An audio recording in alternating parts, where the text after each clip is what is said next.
Assalamualaikum warahmatullahi wabarakatuh. Di sini Ibu akan memperkenalkan diri Ibu dulu. Nama Ibu adalah Ibu Musyarrafah yang akan mengampu mata pelajaran Aswaja dan Kurdis di kelas 10. Hari ini hari Rabu tanggal 22 bulan Juli 2020. Ibu akan menerangkan tentang pengertian Al-Qur'an. Pengertian Al-Qur'an adalah, di sini ada beberapa macam pengertian Al-Qur'an, ada secara bahasa dan secara istilah. Menurut secara bahasa itu juga ada beberapa pendapat ulama. Yang pertama ada menurut Lihyani. Menurut Al-Lihyani, lafaz Al-Qur'an itu berasal dari lafaz qoro'a yang berarti membaca. Sedangkan kalau menurut Al-Asy'ari, lafaz Al-Qur'an itu berasal dari lafaz korona yang berarti menggabungkan sesuatu dengan yang lain.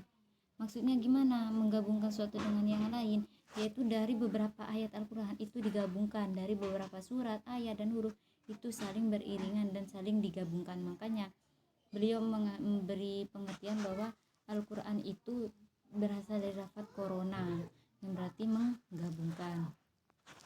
Sedangkan menurut Al-Farouk, lafaz Al-Qur'an itu berasal dari lafaz koroyanun yang berarti jamak dari lafaz korina, berarti petunjuk atau indikator, petunjuk agar manusia itu mendapatkan petunjuk, saling membenarkan antara yang satu dengan yang lainnya.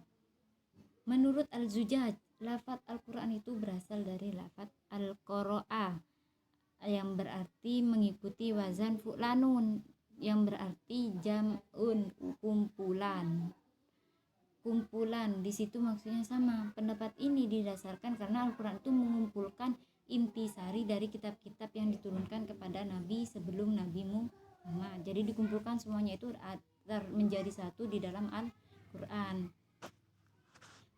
Terus Al-Qur'an secara bahasa menurut Imam Syafi'i. Menurut Imam Syafi'i berpendapat bahwa Al-Qur'an itu isim alam, nama asli dari Allah langsung, bukan dari lafaz nama-nama yang lain. Menurut Imam Syafi'i tidak berasal dari kata apapun. Al-Qur'an memang sejak awal digunakan sebagai nama kitab suci yang diturunkan kepada Nabi Muhammad oleh Allah.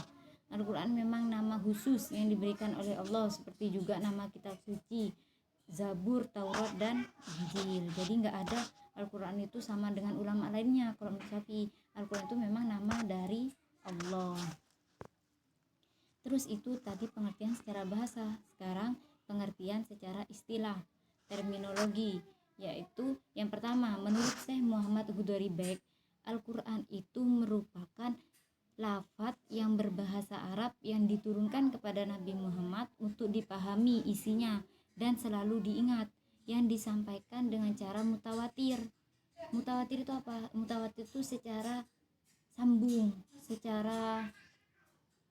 maksudnya jelas, nyambung antara dari siapa, dari Allah melalui malaikat Jibril langsung ke Nabi Muhammad. Itu merupakan disampaikannya dengan cara mutawatir yang ditulis dalam mushaf yang dimulai dari surat Al-Fatihah dan diakhiri dengan surat An-Nas. Itu menurut Syekh Muhammad Hudori Beg. Sedangkan kalau menurut Subhi Soleh, itu Al-Qur'an adalah kitab Allah yang mengandung mukjizat yang diturunkan kepada Nabi Muhammad dan ditulis dalam mushaf, disampaikan secara mutawatir dan bernilai ibadah dalam membacanya. Jadi setiap para ulama itu berbeda-beda dalam mengartikan pengertian Al-Qur'an. Itu menurut Subhi Soleh. Sekarang menurut Muhammad Abduh. Menurut Muhammad Abduh, Al-Qur'an adalah bacaan yang tertulis dalam mushaf-mushaf yang terpelihara di dalam hati orang-orang yang menjaganya dan menghafal, yaitu orang-orang Islam. Jadi semuanya intinya sama. Al-Qur'an itu intinya, jika di antara tiga pendapat tersebut disimpulkan bahwa pengertian Al-Qur'an, yang pertama, Al-Qur'an adalah firman Allah. Al-Qur'an adalah lafaz yang berbahasa Arab. Al-Qur'an diturunkan kepada Nabi Muhammad, dan Al-Qur'an itu merupakan kitab Allah yang mengandung mukjizat bagi Nabi Muhammad yang diturunkan melalui perantara malaikat Jibril. Apa pengertian mukjizat itu? Mukjizat itu adalah sesuatu yang tidak bisa menandingi. Siapa yang bisa menandingi Al-Qur'an? Gak ada. Makanya di sini dikatakan Allah menurunkan Al-Quran itu sebagai mukjizat bagi Nabi Muhammad, karena supaya menjelaskan bahwa Nabi Muhammad itu adalah Rasulullah, utusan Allah.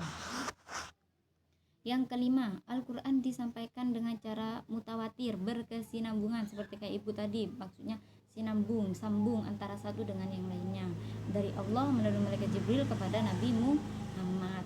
Al-Quran merupakan bacaan mulia dan membacanya merupakan ibadah. Al-Quran ditulis dalam mushaf yang diawali dengan surat Al-Fatihah dan diakhiri dengan surat An-Nas. Al-Quran senantiasa dijaga kemurniannya dengan menghafal dan menghafalnya. Kalau orang zaman dahulu, ketika zaman Nabi Muhammad, Al-Quran itu enggak ada wujudnya. Jadi para Nabi Muhammad ketika menyampaikan firman Allah itu, manusia tersebut, umat Islam itu hanya menghafal. Lalu ada sekretaris dari Rasulullah untuk menulis Al-Quran supaya Al-Quran itu tetap utuh, tidak amburadul di situ. Makanya di sini Al-Quran itu merupakan supaya dijaga kemurniannya, makanya dengan menjaganya tadi dengan cara menghafal. Setelah dihafal lalu ditulis menjadi dalam satu mushaf yang diawali dari Al-Fatihah dan diakhiri dengan surat An-Nas. Nama Al-Quran itu ternyata di dalam karya kitab Al-Itqan karya Imam Suyuti itu, Al-Quran punya 55 nama, gak hanya Al-Quran saja. Tapi ada juga pendapat yang disampaikan oleh Az-Zarkashi. Menurut beliau ada 78 nama. Salah satunya adalah Al-Quran, memang Al-Quran, yang berarti tadi bacaan atau yang dibaca. Al-Quran itu di lafaz, maksudnya apa? Al-Quran dibaca. Lalu ya, di mana kok ada Al-Quran itu yang dibaca? Menurut nama lain Al-Quran, contohnya Syahrul Ramadan alladzi unzilu fihil Qur'anu. Qur'anu di situ ada lafaz Al-Qur'anu. Bulan Ramadan adalah bulan yang di dalamnya diturunkan Al-Quran. Makanya nama Al-Quran memang adalah Al-Quran di dalam Al-Qurannya sendiri. Itu terdapat dalam surat Al-Baqarah ayat 185. Lalu nama lain dari Al-Quran juga ada Alkitab. Alkitab itu adalah artinya kitabullah, kitab suci, yang berarti yang ditulis. Contohnya di dalam surat Al-Baqarah ayat 2, dzalikal kitabu. Lah di situ memang namanya kitab, tapi tafsiran dalam lafaz Alkitab itu adalah Al-Quran. Kitab dalam kurung Al-Quran ini tidak ada keraguan padanya, petunjuk bagi mereka yang bertakwa. Itu maksudnya bukti dari bahwa nama lain Al-Quran itu di Al-Quran sendiri itu bukan hanya Al-Quran, tapi juga ada lafaz Alkitab. Lalu yang ketiga Al-Furqan. Kenapa Al-Furqan? Yang berarti pembeda. Buktinya mana kalau ada nama Al-Furqan? Nama lain Al-Quran itu adalah Al-Furqan. Contohnya buktinya ada di dalam surat Al-Furqan ayat 1. Tabarakalladzi nazzalal furqana ala abdihi. Lah dia menurunkan kitab dalam kurung Al-Quran. Lah di sini lafaz Al-Furqan tersebut diartikan sebagai nama lain dari Al-Quran. Ad-Dzikru, peringatan, pemberi peringatan. Itu diterangkan juga dalam Al-Quran surat Al-Hijr ayat 9. Inna nahnu nazzalnal dzikra wa inna lahu lahafidun. Sesungguhnya kamilah yang menurunkan Al-Quran dan pasti kami pula yang memeliharanya. Lah di situ lafaz nazala dzikru, ad-dzikrunya itu diartikan lafaz Al-Quran. Yang terakhir ada kata at-tanzil. At-tanzil yang berarti diturunkan. Itu juga ada di dalam surat Asy-Syura ayat 192.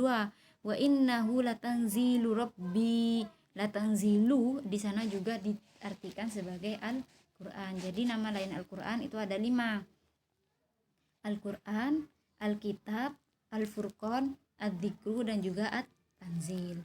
Itu pengertian dari Al-Quran dalam materi Al-Quran hadis kelas 10 bab 1 semester 1. Mungkin nanti selain dari sampean mendengarkan dari penjelasan ibu ini, sampean langsung dirangkum dari penjelasannya ibu, langsung sampean rangkum disetorkan ke wali kelasnya masing-masing. Mungkin ada yang ditanyakan, nanti sampai langsung komen di Classroom karena ibu akan upload ini di Classroom. Wassalamualaikum warahmatullahi wabarakatuh.